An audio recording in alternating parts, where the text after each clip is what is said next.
म्हणजे माता सीता, जनकनंदिनी, भूमिदेवीची कन्या आणि श्रीरामांची अर्धांगिनी. वनवासातील कष्ट असोत वा अशोक वाटिकेतील संकट, त्यांनी कधीही धर्म व श्रद्धा सोडली नाही. माता सीता म्हणजे शुद्धता, ममता आणि शक्ती यांचे सुंदर स्वरूप.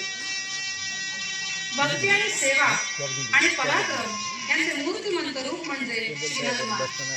वायुपुत्र अंजनीसूत आणि श्रीरामाचे अखंड दास हनुमंताच्या जीवनातून आपण शिकतो. गुरुभक्ती, सेवाभाव, नम्रता, अद्भुत शक्ती.